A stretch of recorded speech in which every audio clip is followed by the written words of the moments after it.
Hello friends, ഞാൻ അപർണ വിവേകുമാർ. എല്ലാവർക്കും evergreen സ്വാദിന്റെ പുതിയൊരു വീഡിയോയിലേക്ക് സ്വാഗതം. ഭൂരിഭാഗം മലയാളികൾക്കും ഏറ്റവും ഇഷ്ടപ്പെട്ട ഫുഡ് ഐറ്റം എന്താണെന്ന് വെച്ച് കഴിഞ്ഞാൽ അതിന് ഉത്തരം ബിരിയാണി എന്നായിരിക്കുമല്ലേ. ബിരിയാണിയിൽ തന്നെ പല പല വെറൈറ്റീസ് ഉണ്ട്. ഇന്ന് നമ്മൾ കാണാൻ പോകുന്നത് ഒരു തലശ്ശേരി സ്റ്റൈൽ ദം ബിരിയാണിയാണ്. നല്ല ടേസ്റ്റി ആയിട്ടുള്ള ബിരിയാണിയാണ്. പെട്ടെന്ന് വീട്ടിൽ എങ്ങനെ ഉണ്ടാക്കിയെടുക്കാമെന്ന് നോക്കാം നമുക്ക്. റെസിപ്പിയിലേക്ക് പോണതിന് മുമ്പ് ചാനൽ സബ്സ്ക്രൈബ് ചെയ്തിട്ടില്ലെങ്കിൽ സബ്സ്ക്രൈബ് ചെയ്യുക. റെസിപ്പി കാണാം.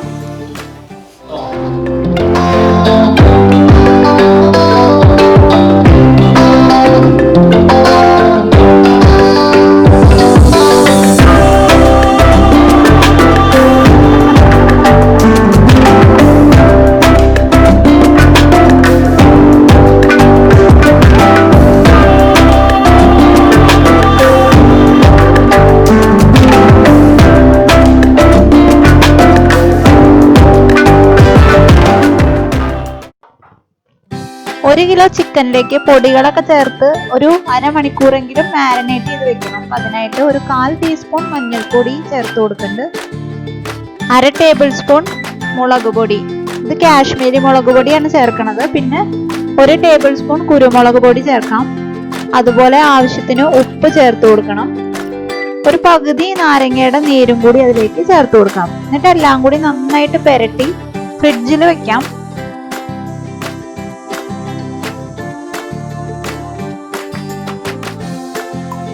ബിരിയാണിയുടെ ബാക്കി പ്രോസസ്സുകളൊക്കെ ചെയ്തു വരുന്ന സമയം കൊണ്ട് മസാലയൊക്കെ അപ്പൊ നന്നായിട്ട് ചിക്കനിൽ പിടിച്ചിരിക്കും.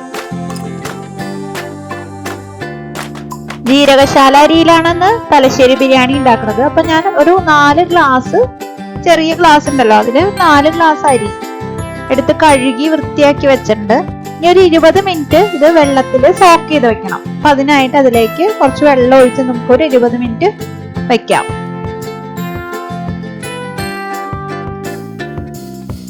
20 മിനിറ്റ് കഴിഞ്ഞ് കഴിയുമ്പോൾ വെള്ളം ഊറ്റി കളഞ്ഞ് നമുക്ക് ഈ അരി മാറ്റി വെക്കണം. അടുത്തത് ബിരിയാണി മസാലയ്ക്കായിട്ട് നമ്മൾ ഇതൊക്കെ ഒന്ന് ഡ്രൈ റോസ്റ്റ് ചെയ്തെടുക്കാം. അപ്പൊ അതിനായിട്ട് ഒരു പാത്രം അടുപ്പത്ത് വെക്കുക. അതിലേക്ക് 1 ടീസ്പൂൺ പെരുംജീരകം ഇട്ട് കൊടുക്കണ്ട. അതുപോലെ സാധാരണ ജീരകമാണ് ഞാനിവിടെ ചേർത്ത് കൊടുക്കുന്നത്. ഇല്ലെന്നുണ്ടെങ്കിൽ ഷാജീരകം എന്ന് പറഞ്ഞിട്ട് നമുക്ക് മേടിക്കാൻ കിട്ടും. അത് ഈ സമയത്ത് നമുക്ക് ചേർത്ത് കൊടുക്കാം സാധാരണ ജീരകത്തിന് പകരമായിട്ട്. സാധാരണ ഷാജീരകമാണ് നമ്മൾ തലശ്ശേരി ബിരിയാണിയിൽ ചേർത്ത് കൊടുക്കുന്നത്. എനിക്കത് അവൈലബിൾ അല്ലാത്തതുകൊണ്ടാണ് ഞാൻ ചെറിയ ജീരകം തന്നെ ചേർത്ത് കൊടുത്തത്. പിന്നെ ചേർത്ത് കൊടുക്കുന്നത് 4 ഏലക്ക ചേർത്ത് കൊടുത്തിട്ട്, പിന്നെ ചെറിയ കഷ്ണം പട്ട, അതുപോലെ ഒരു 1/4 ടീസ്പൂൺ കുരുമുളക് ചേർക്കുന്നുണ്ട്, 4 ഗ്രാമ്പു, പിന്നെ ഒരു 2 തക്കോലം, ഒരു ചെറിയ കഷ്ണം ബിരിയാണി ഇല. ഇത്രയും ഐറ്റംസ് നമുക്കൊന്ന് ഡ്രൈ റോസ്റ്റ് ചെയ്തെടുക്കാം. എന്നിട്ട് അത് മിക്സിയുടെ ജാറിൽ പൊടിച്ച് എടുത്ത് മാറ്റി വെക്കാം. അടുത്തതായിട്ട് 2 മീഡിയം സൈസ് സവാള നല്ല നൈസായിട്ട് അരിഞ്ഞെടുത്തിട്ട് അതൊന്ന് വറുത്ത് കോരിയെടുത്ത് മാറ്റി വെക്കാം. അപ്പൊ ഇതെന്തിനാന്ന് വെച്ച് കഴിഞ്ഞാൽ ഗ്രേവി ഉണ്ടാക്കുമ്പോൾ അതിന് നമ്മൾ പൊടിച്ചു ചേർക്കും. അതുപോലെ ബിരിയാണി ഡെക്കറേഷനായിട്ടും ഈ വറുത്ത സവാള നമ്മൾ ലാസ്റ്റ് ഉപയോഗിക്കും. അപ്പൊ അതിനായിട്ട് ഒരു 5-6 മിനിറ്റ് ഇത് ഒരു മീഡിയം ഫ്ലെയിമിലിട്ട് വറുത്തെടുക്കാവുന്നതാണ്. കളറ് മാറി തുടങ്ങുമ്പോൾ ലോ ഫ്ലെയിമിലേക്ക് മാറ്റണം. അപ്പൊ കരിഞ്ഞു പോകാണ്ട് നമുക്ക് നന്നായിട്ട് അത് വറുത്ത് കിട്ടും.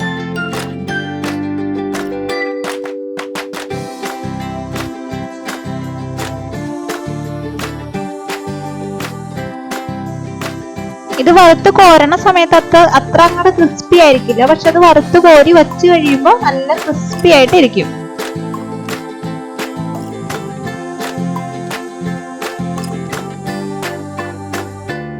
ഇതുപോലെ ബാക്കിയുള്ള സവാളയും കൂടി നന്നായിട്ട് വറുത്ത് കോരി എടുക്കാം നമുക്ക്.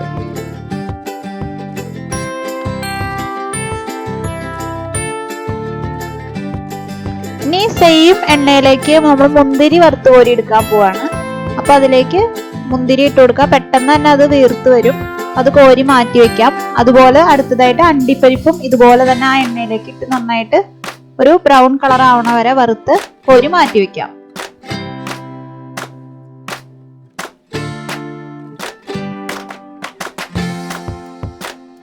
അരി വേവിക്കാൻ തുടങ്ങാം. അപ്പൊ അതിനായിട്ട് ഒരു ബിരിയാണി പോട്ടിലേക്ക് വെള്ളം ചേർത്ത് കൊടുക്കാം. അപ്പൊ 1 ഗ്ലാസ് അരിക്ക് 1.5 ഗ്ലാസ് വെള്ളം എന്നുള്ള നിലയിൽ നമ്മളിവിടെ 4 ഗ്ലാസ് അരിയല്ലേ ചേർത്തത്. അപ്പൊ 4 ഗ്ലാസ് അരിക്ക് 6 ഗ്ലാസ് വെള്ളം ഞാൻ ഒഴിച്ചു കൊടുത്തിട്ടുണ്ട്.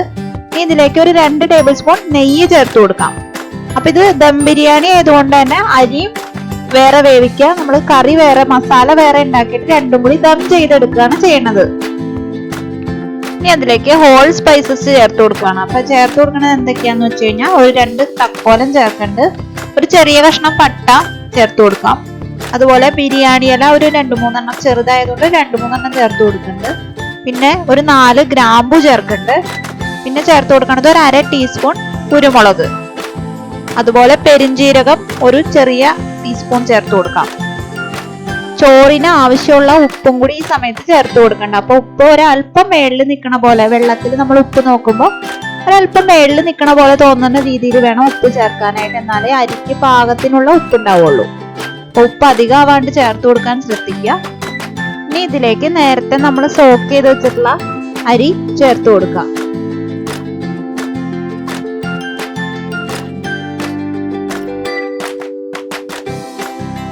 ഇനി ഇത് അടച്ചു വെച്ച് വേവിച്ചെടുക്കാം. അപ്പൊ വെള്ളം വറ്റണ സമയം കൊണ്ട് അരി ഒരു 1/4 ഭാഗത്തോളം വെന്ത് കിട്ടും.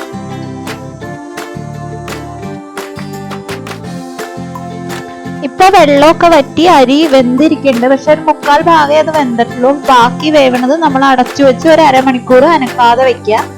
ആ സമയം കൊണ്ട് അത് നന്നായിട്ട് ബാക്കിയും കൂടി വെന്ത് കിട്ടും.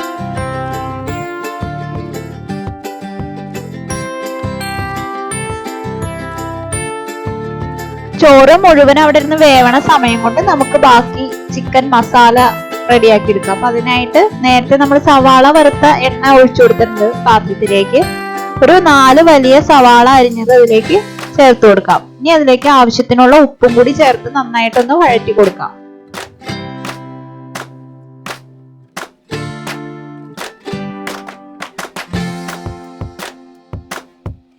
ഇനി ചിക്കൻ മസാലയിൽ നമ്മൾ മുളക് പൊടി ഉപയോഗിച്ചിട്ടില്ല. അപ്പൊ അതിലേക്ക് പച്ചമുളകാണ് ചേർത്ത് കൊടുക്കുന്നത് എരിവിനായിട്ട്. ഒരു 6 പച്ചമുളക് ചതച്ചത്, അതുപോലെ ഇഞ്ചി ഒരു ചെറിയ കഷ്ണം, വെളുത്തുള്ളി ഒരു 6 അല്ലി ചതച്ച് ചേർത്ത് കൊടുക്കുക. അതിലേക്ക് എല്ലാം കൂടി വഴറ്റി കൊടുക്കാം.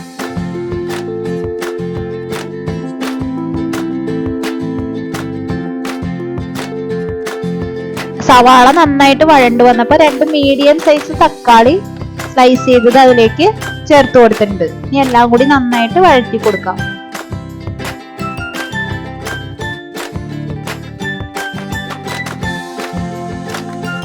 തക്കാളി ഉടഞ്ഞു വന്നപ്പോ അതിലേക്ക് 1 ടീസ്പൂൺ മഞ്ഞൾപ്പൊടി ചേർത്ത് കൊടുത്തിട്ടുണ്ട്. നന്നായിട്ട് വഴറ്റി കൊടുക്കാം. ഇനി ഇതിലേക്ക് ചേർത്ത് കൊടുക്കുന്നത് പുതിനയിലയും മല്ലിയിലയാണ്. അപ്പൊ 1 പിടി പുതിനയില ചേർത്ത് കൊടുത്തിട്ടുണ്ട്. അതുപോലെ തന്നെ 2 പിടി മല്ലിയിലയും കൂടി ഇതിലേക്ക് നമുക്ക് ചേർത്ത് കൊടുക്കാം.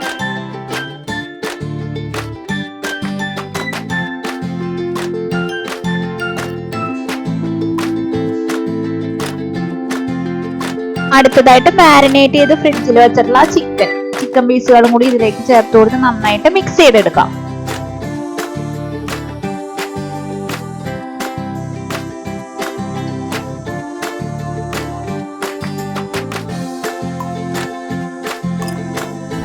നേരത്തെ വറുത്ത് പൊടിച്ചു വെച്ചിട്ടുള്ള ഗരം മസാല ഒരു 1.5 ടേബിൾ സ്പൂൺ നമുക്ക് ഈ സമയത്ത് ഇതിലേക്ക് ചേർത്ത് കൊടുക്കാം.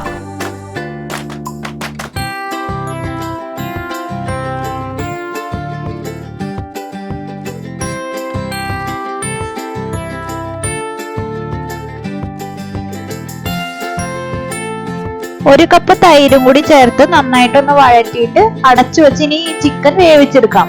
അപ്പൊ ഇതിൽ വെള്ളം നമ്മൾ അഡീഷണൽ ആയിട്ട് ചേർക്കേണ്ട ആവശ്യമില്ല. കാരണം അതിന്റെ ഉള്ളിൽ നിന്ന് തന്നെ വെള്ളം വന്ന് പാകത്തിന് വെന്ത് കിട്ടും നമുക്ക്.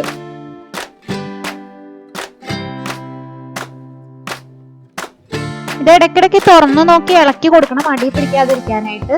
ഇനിയിപ്പോ ലാസ്റ്റ് ആയിട്ട് ഇതിലേക്ക് ചേർത്ത് കൊടുക്കാൻ പോണത് നേരത്തെ നമ്മൾ വറുത്ത് വെച്ചിട്ടുള്ള സവാള ഉണ്ടല്ലോ, അത് കുറച്ച് പൊടിച്ച് ചേർത്ത് കൊടുക്കാം.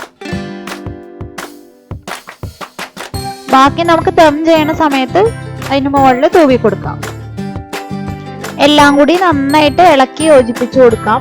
എന്നിട്ട് നമുക്കിത് ചാറ് ഒന്നുകൂടി ഒന്ന് കുറുകി വന്നു കഴിയുമ്പോൾ ഓഫ് ചെയ്ത് മാറ്റി വെക്കാം. ഒരുപാട് വെള്ളം പോലെ ചാറ് ഇതിന് ആവശ്യമില്ല. ഈ സമയത്ത് ഉപ്പൊക്കെ നോക്കിയിട്ട് ആവശ്യമുണ്ടെന്നുണ്ടെങ്കിൽ കുറച്ച് ഉപ്പും കൂടി ചേർത്ത് കൊടുക്കാം. ഇനി നമുക്ക് ദം ചെയ്യാനായിട്ട് തുടങ്ങാം. അപ്പൊ അതിനായിട്ട് നല്ല ചുവട് കട്ടിയുള്ള ഒരു ബിരിയാണി പോട്ടിലേക്ക് ആദ്യം കുറച്ച് നെയ്യ് ഒഴിച്ചു കൊടുക്കാം. ഇനി ആ നെയ്യ് എല്ലാ ഭാഗത്തും നല്ലോണം ഒന്ന് സ്പ്രെഡ് ചെയ്ത് കൊടുക്കാം. അടിയിലും സൈഡിലും ഒക്കെ ആയിട്ട്.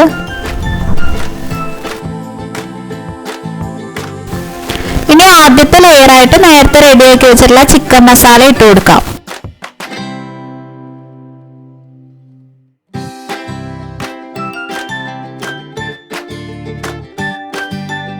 അടുത്ത ലെയറായിട്ട് നമ്മൾ വേവിച്ച് വെച്ചിട്ടുള്ള ചോറ് ഇട്ട് കൊടുക്കാം. ഇവിടെ മസാല കുറവായതുകൊണ്ടാണ് ഒറ്റ ലെയറായിട്ട് ചിക്കൻ മസാല അടിയിലത്തെ ലെയറിൽ വെച്ചത്. അതിന് മുകളിലേക്കാണ് നമ്മൾ വേവിച്ച് വെച്ച് ചോറ് ഇട്ട് കൊടുത്തേക്കുന്നത്. ഇനി അതിന് മുകളിൽ ഇട്ട് കൊടുക്കുന്നത് സവാള നേരത്തെ വറുത്ത് വെച്ചിട്ടുള്ളത് കുറച്ചിട്ട് കൊടുക്കേണ്ടത്. അതുപോലെ ഒരു 1/4 ടീസ്പൂൺ മഞ്ഞൾപ്പൊടി പാലിൽ കലക്കി വെച്ചേക്കണത് അതും ഒഴിച്ചു കൊടുക്കേണ്ടത്. അതിന് പകരം കുങ്കുമപ്പൂവ് പാലിൽ കലക്കിയിട്ട് അതും ഒഴിച്ചു കൊടുക്കാവുന്നതാണ്. ഒരു നല്ലൊരു മഞ്ഞ നിറം കിട്ടാൻ വേണ്ടിയിട്ടാണ് ഈ സ്റ്റെപ്പ് ചെയ്യുന്നത്. അതുപോലെ അതിന് മുകളിലേക്ക് നമ്മൾ ഒരു നുള്ളു ഗരം മസാല, നേരത്തെ പൊടിച്ചു വെച്ച ഗരം മസാല ഒരു നുള്ളു ഇട്ട് കൊടുക്കാം. അതുപോലെ മല്ലിയിലയും പുതിനയിലയും കുറേശ്ശെ ഇട്ട് കൊടുക്കാം. ഇനി അണ്ടിപ്പരിപ്പും മുന്തിരിയും വറുത്ത് വെച്ചതും കുറേശ്ശെ ഇട്ട് കൊടുക്കുന്നുണ്ട്. എത്ര ലെയർ ഉണ്ടോ അതനുസരിച്ച് നമ്മളിത് ഇതേ സെയിം പ്രോസസ്സ് റിപ്പീറ്റ് ചെയ്തുകൊണ്ടിരിക്കാം. അപ്പൊ ഇനി അതിന് മുകളിലേക്ക് അടുത്ത ലെയർ ചോറ് വെച്ച് കൊടുക്കുകയാണ്. അതുപോലെ നേരത്തെ ഇട്ട് കൊടുത്ത അതേ ഐറ്റംസ് മുകളിലേക്ക് ഇട്ട് കൊടുത്തിട്ട് നമ്മൾ ദം ചെയ്യാനായിട്ട് വെക്കുകയാണ്. നമ്മൾ പാത്രം അടയ്ക്കുന്നതിന് തൊട്ട് മുമ്പായിട്ട് അതിന് മുകളിലേക്ക് ഒരു ടേബിൾ സ്പൂൺ നെയ്യ് ഒഴിച്ചു കൊടുക്കാം. നല്ലൊരു ഫ്ലേവറും മണമൊക്കെ ഇതിന് കിട്ടും നമ്മുടെ ബിരിയാണിക്ക്. ഇനി ഞാനൊരു അലൂമിനിയം ഫോയിൽ അതിന്റെ മുകളിൽ വെച്ച് കൊടുത്തിട്ടാണ് അടച്ചു വെച്ചേക്കുന്നത്. നിങ്ങൾക്ക് വേണമെന്നുണ്ടെങ്കിൽ ഗോതമ്പ് മാവ് വെച്ച് സൈഡിൽ സീൽ ചെയ്ത് കൊടുക്കാവുന്നതാണ്. ആവി പുറത്തു പോകാതിരിക്കാനുള്ളതാണ് ഇതുകൊണ്ട് നമ്മൾ ഉദ്ദേശിക്കുന്നത്. അപ്പോൾ ആദ്യം തന്നെ ഒരു ദോശത്തവ അടുപ്പിന് മുകളിലേക്ക് വെച്ചു കൊടുത്തിട്ട് അതിന് മുകളിലേക്ക് നമുക്ക് ബിരിയാണി പാത്രം വെച്ചു കൊടുക്കാം. 20 മുതൽ 30 മിനിറ്റ് വരെ നമുക്ക് ഇങ്ങനെ ഒരു മീഡിയം ലോ ഫ്ലെയിമിൽ വെച്ചിട്ട് നമ്മുടെ ബിരിയാണി ദം ചെയ്തെടുക്കാം. അങ്ങനെ നമ്മൾ 30 മിനിറ്റ് ദം ചെയ്ത് വെച്ച ബിരിയാണിയാണ്. അപ്പൊ അടപ്പ് തുറക്കുമ്പോൾ തന്നെ നല്ലൊരു അടിപൊളി വാസന വരും ബിരിയാണിയുടെ. ഇത് സെർവ് ചെയ്യാൻ എളുപ്പത്തിനായിട്ട് നമുക്ക് ചോറ് ആദ്യം തന്നെ ഒരു പാത്രത്തിലേക്ക് മാറ്റി വെക്കാം. മസാല അടിയിലായതുകൊണ്ട് ഇങ്ങനെ വിളമ്പായിരിക്കും ഏറ്റവും എളുപ്പം. അതിനുശേഷം വിളമ്പുമ്പോൾ ചോറും ചിക്കനും സെപ്പറേറ്റ് വിളമ്പിയെടുക്കാം. അപ്പൊ കണ്ടല്ലോ, വളരെ എളുപ്പത്തിൽ നമുക്ക് കടയിൽ നിന്ന് മേടിക്കുന്ന അതേ ടേസ്റ്റിൽ ബിരിയാണി വീട്ടിൽ ഉണ്ടാക്കിയെടുക്കാവുന്നതാണ്. റെസിപ്പി ഇഷ്ടമായിട്ടുണ്ടെങ്കിൽ എല്ലാവരും ലൈക്ക് ചെയ്യാനും ഷെയർ ചെയ്യാനും കമന്റ് ചെയ്യാനും മറക്കല്ലേ. പുതിയ പുതിയ റെസിപ്പീസ് കാണാനായിട്ട് എവർഗ്രീൻ സ്വാദ് സബ്സ്ക്രൈബ് ചെയ്യുക. അപ്പൊ നല്ലൊരു റെസിപ്പി ആയിട്ട് എവർഗ്രീൻ സ്വാദിന്റെ പുതിയൊരു വീഡിയോയിലൂടെ വീണ്ടും കാണാം.